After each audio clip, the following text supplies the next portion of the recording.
Breaking news, AFL fans. St Kilda's head coach Brett Ratten is departing the club. It looks like it's a mutual decision between the club and coach. This is breaking news. There's very little information around about it. It's broken by Cal Toomey. So obviously St Kilda went 8-3 into the draw in 2022. And then 3-8 after the draw in a very disappointing conclusion to the season and overall very disappointing season. They, of course, made the finals in 2020, which was Brett Ratten's first full year as coach after he took over as interim coach the year before. Won the final and then lost the semi-final to Richmond.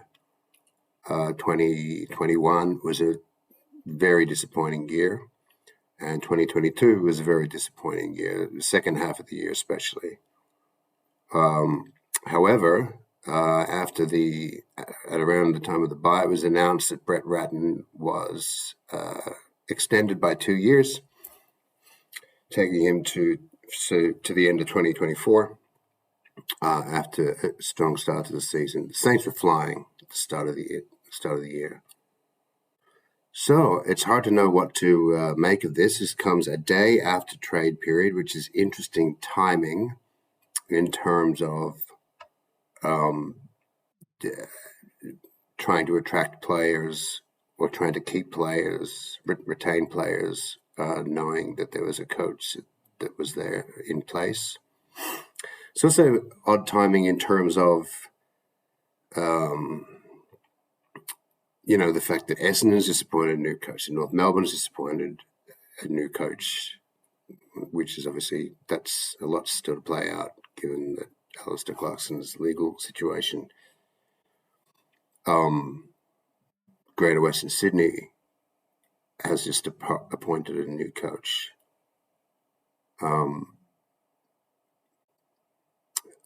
So Brett Ratten found himself under pressure. Now, St Kilda had a review. They had an external voice into that review, as David Noble, the sacked North Melbourne coach. It's a bit of a merry-go-round here. Jeff Walsh has been appointed head of football. He had nothing to do with the review, so I don't think this has anything directly to do with him. But, yeah, clearly there were findings from the review that suggested that some of the underperformance was due to so I think that and I'm speculating here, that the one finding was that the club was underperforming, and another finding was that some of that underperformance was due to the head coach. Now, the only kind of messaging that comes out of it was he was too nice, and they thought that they needed someone who was a little tougher. And,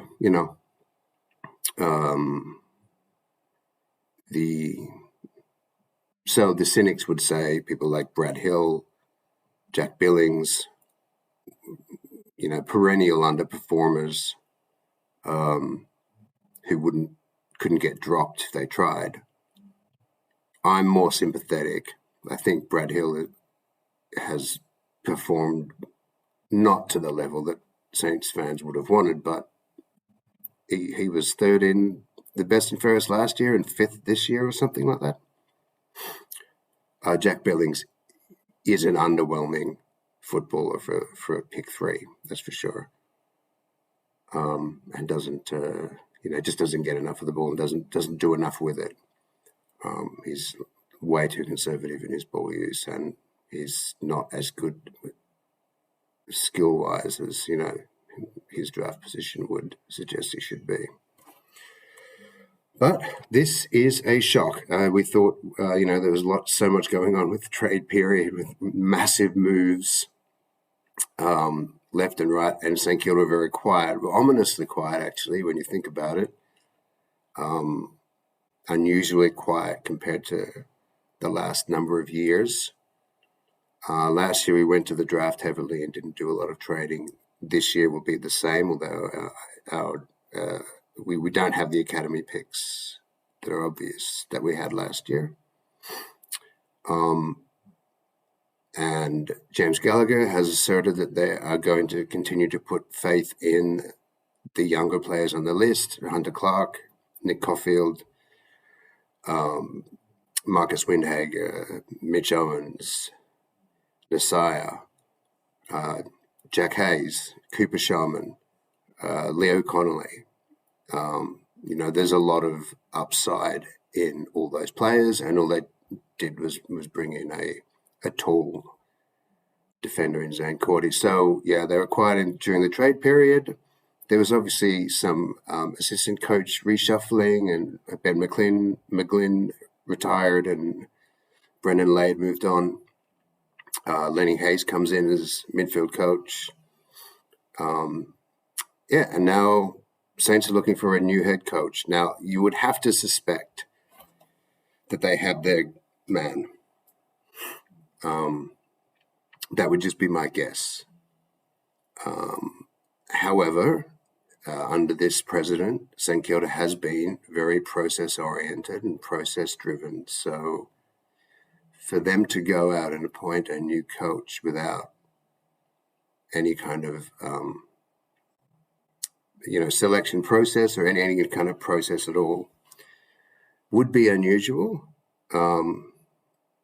But for this board, maybe that's what they have in mind. Maybe they have their man. I don't know who that would be. I doubt it would be Ross Lyon. I think they'd be looking for.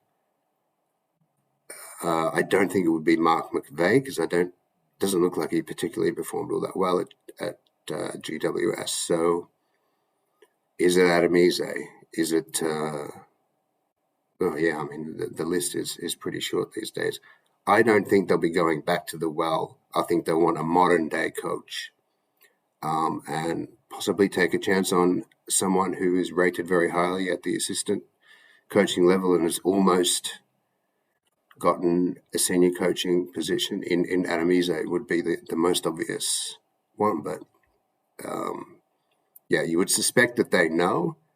You would suspect that Ratten was aware of these findings in the review, and so it's not news to him, but certainly news to the wider football world. So we'll wait and see what happens. But this is one more one more episode in the coaching merry-go-round. All right, I'll keep you updated when the next big thing happens.